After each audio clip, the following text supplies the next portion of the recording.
Hi, my name is Mari Bowie. I'm an attorney here at the Nieves Law Firm, and today I'm going to talk to you about what proof you need in an elderly abuse restraining order.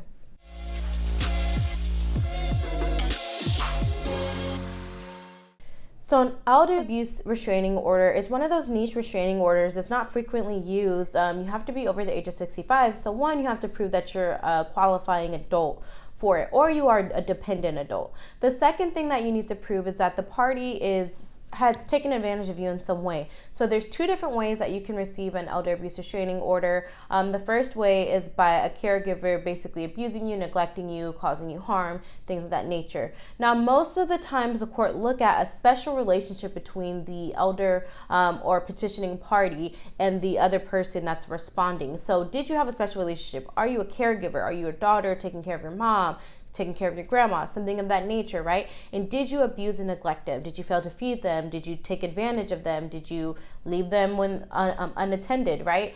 All of those things matter. The other way that you can prove elderly abuse is by financial abuse, because people who are elderly and dependent adults are specifically vulnerable to those type of abuse, which is financial abuse. And so you can look at records of withdrawals, use of statements for money, things of that nature.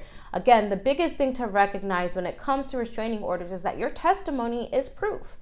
Anything you say is proof. Now, it's a question of if the judge is going to accept just your statements alone, but if the judge determines that you're a credible person, then that does suffice as proof. The other types of proof that you can have is, again, witnesses, diary entries, proof of in these type of cases, I specifically look at things like, did you gain weight? Did you lose weight? Were you malnutrition after doctor's appointments? Did doctors notice something? Witnesses of nurses and things of that nature, people coming over, witnesses from other family members. Was this person preventing you from speaking to family members? Was this person preventing you access to your funds?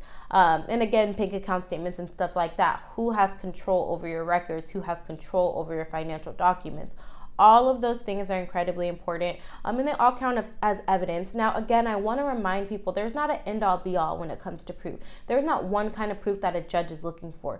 You can prove your burden through various different ways, and it's not it doesn't have to be concrete. You can have small evidence, but all of that can lead up to a mountain of evidence. So essentially, all you need to prove for an elderly abuse restraining order is that you have been abused, neglected, you're a qualifying person. Either you are a vulnerable elderly adult or a vulnerable person with diminished capacity. Again, the burden of proof is by a preponderance of the evidence, so it's a lower legal standard. It's incredibly hard to really quantify the type of proof that you need, because the preponderance of the evidence is only more likely than not. So all you need to do is just prove to the judge that it's more likely that these acts occurred than not. So if you find yourself in trouble or in need of an elderly abuse restraining order, or you're defending against an elderly abuse restraining order, please contact the Nieves Law Firm and see how we can help you.